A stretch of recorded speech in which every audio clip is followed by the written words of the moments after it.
Hello, ladies and gentlemen, and welcome back. It's Smiles here.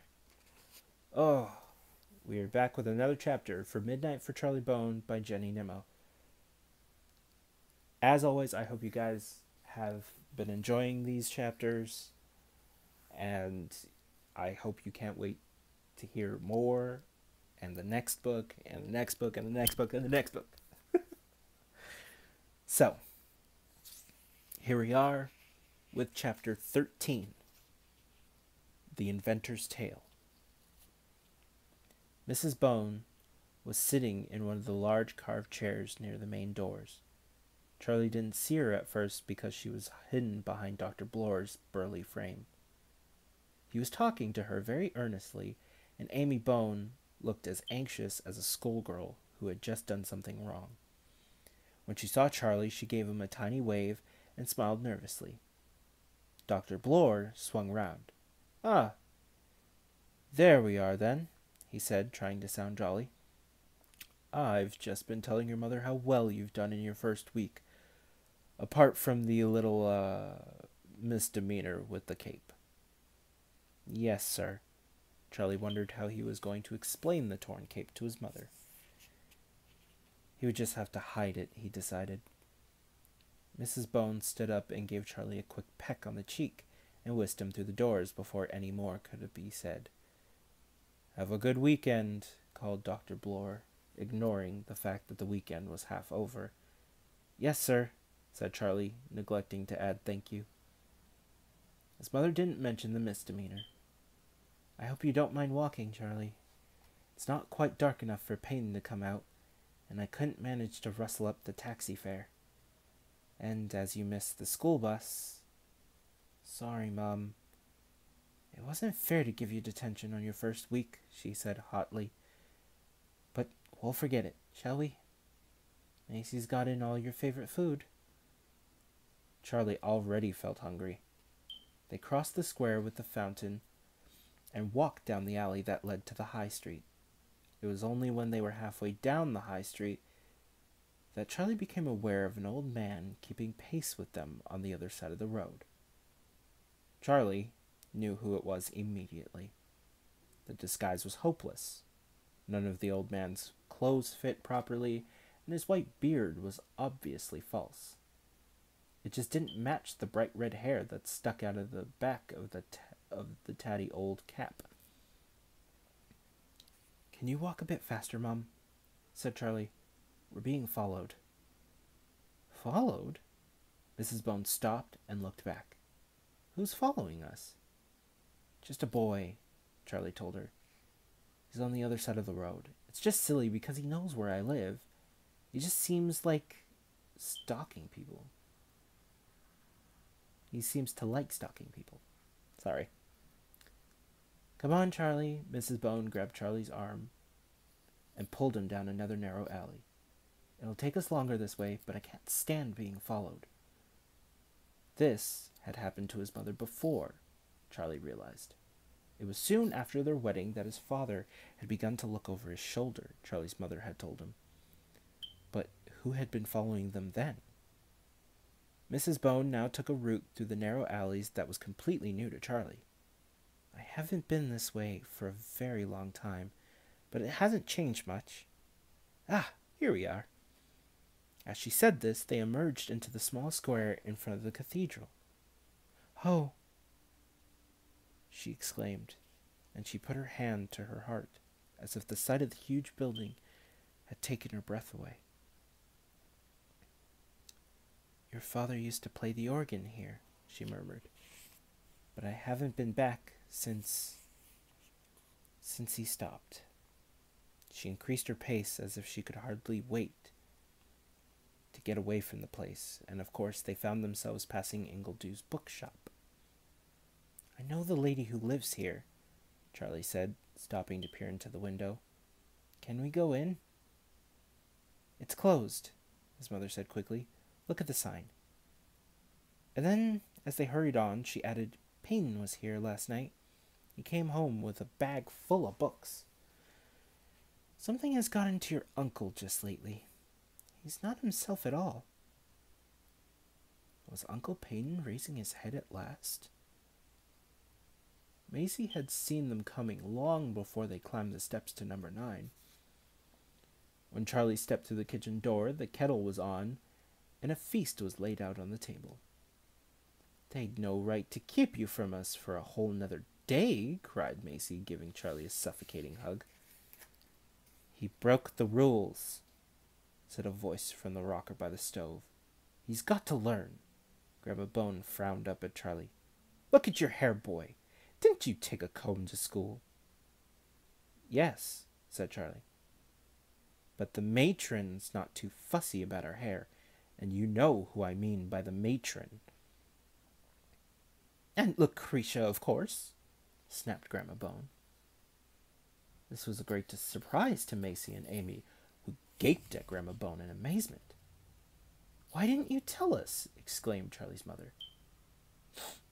"Why should I?" sniffed the old woman. She returned to the book she'd been reading as though nothing had happened. "Well," said Macy, "some people take the biscuit."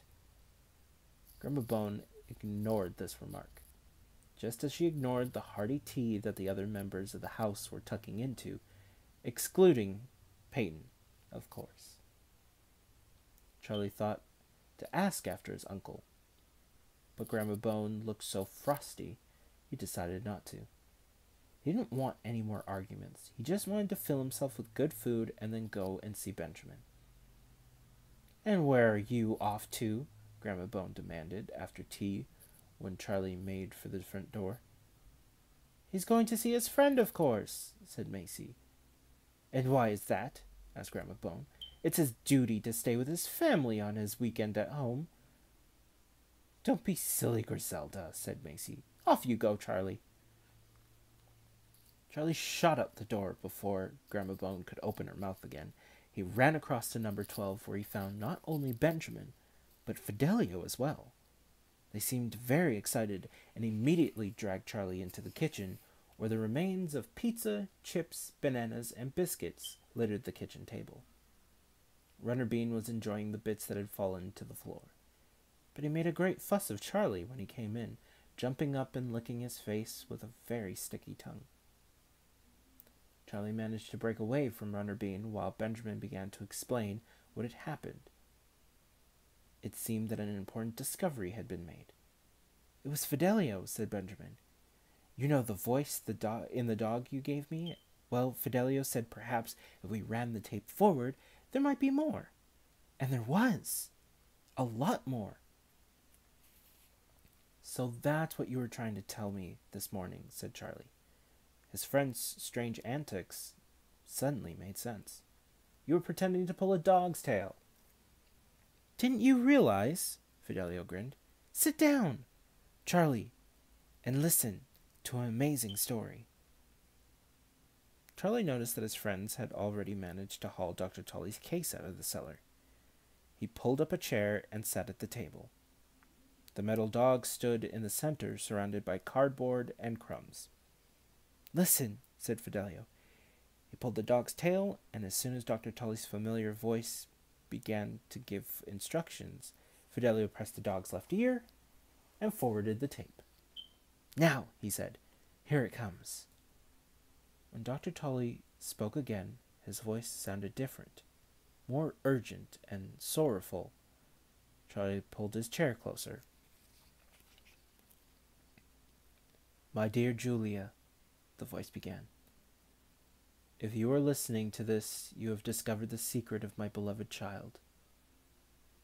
The child that was once Emma Tully and now has another name.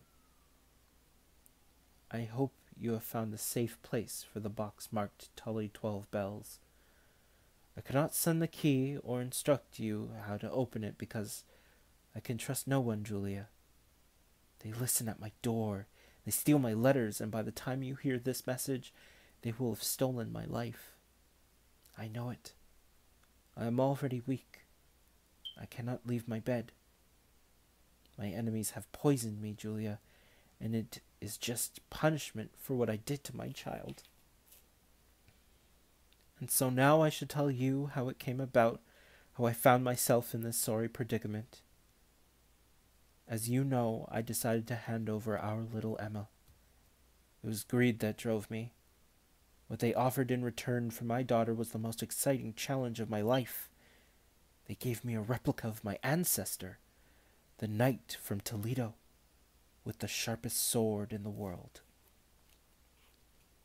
I was to bring it to life. How arrogant I was to believe that I could. For 5 years I toiled to no avail. I am only a scientist, not a magician. When Emma was 7, I asked them to return her. They refused. I had failed in my task, they said. At this point, Benjamin sneezed, breaking the spell that Dr. Tully's compelling voice had cast over them. Well, it's interesting, said Charlie, but it doesn't tell us very much. Poisoning is very interesting, said Benjamin. Listen, commanded Fidelio, stopping the tape. The next bit's the best. It's where everything happens. Benjamin and Charlie were dutifully silent while Fidelio started the tape again. Once more, Dr. Tully's deep voice resounded from the metal dog. Julia, they promised I could see her, visit her. I thought it would be a good life for little Emma, surrounded by a loving family, a mother, father, and brother, rather than remaining with me, a crusty, absent-minded man. But they were supposed to tell her who she really was, so that one day she might choose to return to me and to you, dear Julia. That was my hope. That was before I knew what Manfred could do. Charlie looked at Fidelio, who rolled his eyes, and Benjamin whispered, Is that the... Shh, said Fidelio. Remember the day? Continued Dr. Tully. Remember I came to the shop first, and you dressed little Emma in her new white dress, and tied a ribbon in her hair. But you wouldn't come with us to the square in front of the cathedral. If only you had. There were 4 of them, Blore and his wife and his son and the old man. The boy was about 8 at the time. They placed a case at my feet, and, indeed, there was a figure in it. Then I lifted my little girl, and the old man held out his arms. That's when it happened, Julia. When everything went wrong. As the great clock above us began to chime, a man came out of the cathedral. I recognized him immediately. It was the young organist. The choir was still singing when he came towards us. He lifted his hands and said, Stop! You can't do this! As he stepped in front of me, the old man struck him in the face. The organist struck back, and the old man fell onto the flagstones, hitting his head. He screamed in pain. And then I noticed Manfred staring at the young man. His eyes were like fiery coals. The organist covered his face with his hands and sank to his knees. By this time, Emma was crying with fright, but Manfred turned his terrible eyes on me, and I found myself putting my screaming child into his arms. As the cathedral clock struck 12, he looked at her, and she stopped crying. She seemed transfixed. I was a coward, Julia. I did a terrible thing then. I ran away. I picked up the case and fled down those narrow alleys as though all the fiends of hell were behind me. Later, I found out that they'd sent Emma to another family. They refused to tell me where. The old man was crippled for life by his fall. As for the young organist, I never saw him again. I realized that both he and my little Emma had been worse than hypnotized. They were spellbound for life unless I could find a way to wake them up. And so I did, Julia. At least I believe I did. In the case marked Tully 12 Bells, there is a sound that might wake our little Emma. The Blores found out what I was doing, and, of course, they want to destroy my invention. If you press the letters on the side one by one, firmly and carefully, it will open. So that's how it opens, said Charlie. Wait! Fidelio raised his hand. Listen to this. I almost forgot, said Dr. Tully's voice. Why did they want my child? We were students together, Dr. Blore and I. It was natural that I confide in my old friend. Certainly I could tell no one else. Emma can fly. It happened only once when she was a few months old. But who knows? Take care, Julia. This recording is finished. The courier is at the door. Farewell. What do you think? Said Fidelio. Quite a story, isn't it? Imagine, that girl, whoever she is, can fly. We think it's Emilia Moon, Charlie murmured. And the organist?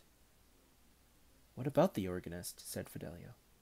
Nothing, said Charlie. The young organist might have been his father, but how could they find him now? He could be anywhere. First, they must wake Emma Tully. And then, perhaps one day, his father. Fidelio was keen to put plans into action as soon as possible. We've got to get that case out of here tonight, he said. Now we know what we can do. Ace is on my trail again, said Charlie. He'll be watching every move we make. No problem, said Fidelio. He showed Charlie the huge xylophone case he brought along. My dad said he'd pick me up from here by car. If you and Benjamin start walking around the block, Asa will probably follow you. Dad's coming in about 10 minutes, so with any luck, Asa won't be around to see me take the xylophone case out of the car. Out to the car. If he does, he might think it's just a musical instrument. They all agreed to this as a very good plan. Dr. Tully's case was lifted into the empty xylophone case, and Charlie and Benjamin set off for the park. It was dark by now, but with Rudderbean bounding beside them, they felt quite safe. They soon became aware of Asa's badly disguised figure sneaking from tree to tree on the other side of the road, but they tried not to show that they had seen him. After 20 minutes of walking around, Charlie and Benjamin returned to number 12, Filbert Street. Fidelio and the big case had disappeared. We did it! Cheered Benjamin. Good old Fidelio, said Charlie. I'd better get home now. See you tomorrow? We'll take the tape to Miss Ingledew, shall we? Good idea, said Charlie. He ran back across the street, eager to tell his uncle everything that had happened. Peyton was standing very conveniently alone in the hall, but he was in no mood for secrets. He was about to go out. He was wearing a very smart black suit and, amazingly, a purple bow tie. His hair had been cut, and his face looked very white and freshly shaven. He smelt of something spicy rather than the usual mixture of ink and old paper. Wow, said Charlie. Where are you going, Uncle Peyton? Peyton looked embarrassed. You asked me to get a key for you, he said, from Miss Ingledew. We don't need it now, whispered Charlie. Peyton took no notice. He cleared his throat. I'm taking Miss Ingledew out to dinner." Really? This was news indeed. As far as Charlie could remember, Peyton had never, ever taken anyone out to dinner. His uncle lowered his voice, and leaning close to Charlie, he said, "Griselda's not very happy about it." "She wouldn't be," said Charlie with a grin. Uncle Peyton patted him on the shoulder, winked, and left. It was a very dark night. Charlie felt quite excited for his uncle. He silently wished him good luck and an accident-free night. Grandma Bone had shut herself in her room, so there was a nice, peaceful atmosphere in the kitchen. Macy and Charlie's mother were both reading magazines. They looked up when Charlie came in, eager to hear all about his first week at the new school. Charlie told them the funny, interesting bits. He left out Gabriel's silk and his strange assertion that Charlie's father was not dead. He also left out the part about the cape. He would have to find an explanation for that later. He was allowed to stay up much later than usual. With Grandma Bone out of the way, there was no one to insist on an early bedtime. Besides, it was Sunday the next day, and his mother assured him he could stay in bed as long as he wanted. But at length, Charlie's eyes began to close. He yawned several times, and had to admit that he was in danger of falling asleep. Kissing Macy and his mother good night, he went to bed. Charlie couldn't say how long he'd been asleep before he became aware of something strange going on. There were slow steps outside his door. Up and down, up and down. The stairs creaked and someone crossed the hall. Tired as he was, Charlie slipped out of bed and tiptoed downstairs. Uncle Peyton was sitting at the kitchen table where a single candle flickered mournfully. He had flung his coat and tie on the floor, and his face was buried in his folding arms. "Uncle Peyton, what is it?" Charlie whispered. "What happened?" His uncle wouldn't reply. He just groaned. Charlie pulled out a chair and sat opposite his uncle, waiting for him to recover from whatever it was that had caused him such terrible despair.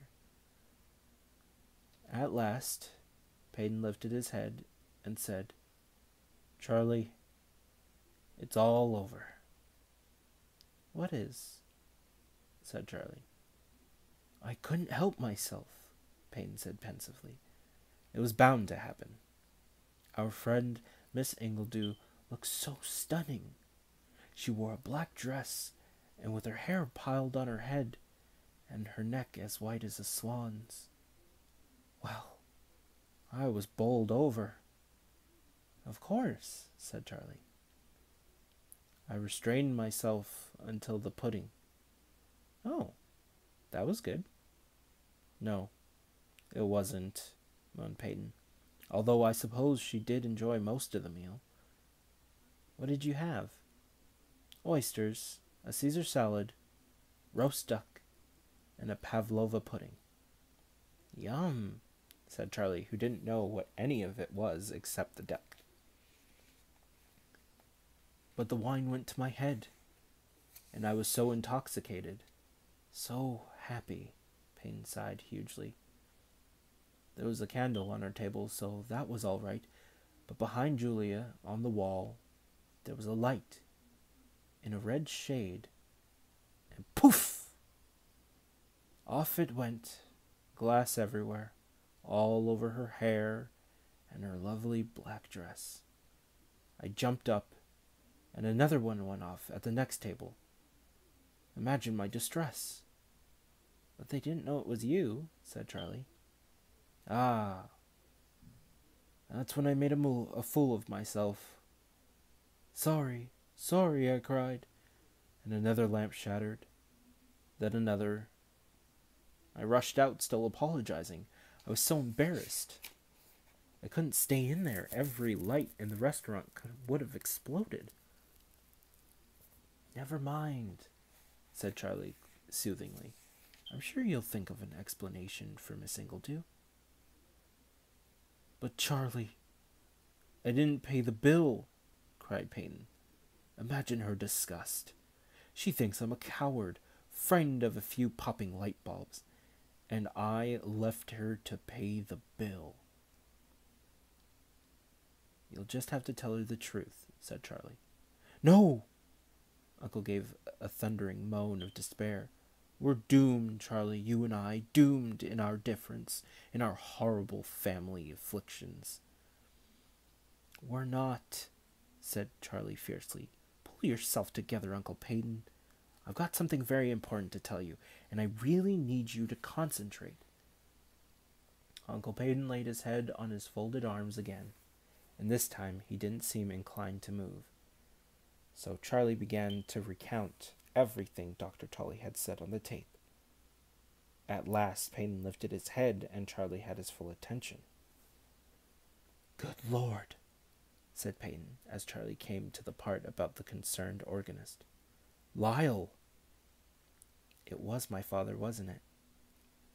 Must have been, said Peyton. Go on, Charlie. By the time Charlie had finished the strange story of Dr. Tully, Peyton was beginning to look much more lively. My dear boy, this is all too extraordinary for words, he said. Tragic, too, so tragic, that poor child. And your father, how I wish I could have prevented that. There's no doubt at all in my mind that in trying to save the child, he sealed his own fate. But Uncle Peyton, my father's still alive, said Charlie. What? No. I'm sorry, Charlie. You must be wrong. Charlie told his uncle about Gabriel's silk, the blue cape, and his father's tie. I don't see why he would lie, said Charlie. You should have seen him, Uncle Peyton. He knows these things, just like I hear voices and Manfred can hypnotize, and you explode light bulbs. I suppose I must believe you, Charlie. But I saw the place where the car went into the quarry. Your father couldn't have got out. And if he did, where is he now? Charlie gave a gloomy shrug. He didn't know the answer, but it was interesting to learn that no one had found his father's body. I think Grandma stopped them from finishing Dad off because he was her son. But she let it happen, the accident and everything, because she couldn't make him do what she wanted. They were all in it, the blowers and the U-beams, all except you, Uncle Peyton. If anyone stands in their way or does something that they don't like, they finish them off or hide them or make them forget who they are. Oh, dear boy. Peyton suddenly banged the table with his fist. I blame myself. Keeping one's head down is just not good enough. I knew something was going on. I can't deny it. Those sisters of mine were plotting and whispering. They had secret meetings, and they were visits from Dr. Bloor and his ghastly grandfather, Ezekiel. And I took no notice. Grandfather? Said Charlie, somewhat surprised. Yes, grandfather, said Peyton. An evil old man, if there ever was one. He must have been over 100 by now. One evening I got a phone call from Lyle. He had discovered that something wicked was going on, and he wanted my advice. In those days he lived on the other side of the city with you and your mother. I said I would meet him outside the cathedral. Peyton covered his face with his hands. I didn't go, Charlie, he moaned. I forgot. I was working on my book, you see. But what's a book compared with a life? I never saw your father again. In spite of the dreadful and mysterious events surrounding his father's disappearance, Charlie felt rather proud. His father had tried to prevent something evil from happening. Uncle Peyton, tomorrow I'm going to take Dr. Tully's tape to Miss Ingledew, he said, And while I'm there, I'll try to put things right for you about the exploding glass and everything. It's very good of you, Peyton said sadly, but I'm afraid my prospects there are doomed. Of course they're not, Charlie retorted. He suddenly realized that he and his uncle had been making quite a noise. Why wasn't Grandma Bone thumping the floor or stomping downstairs to poke her nose in? What's happened to Grandma? He asked. Peyton smiled for the first time that night. I put something in her milk. She won't wake up for hours. Probably not until tea time tomorrow. Charlie burst out giggling. He couldn't help himself. Laughing merrily, he and his uncle climbed the stairs together, their problems forgotten. For now.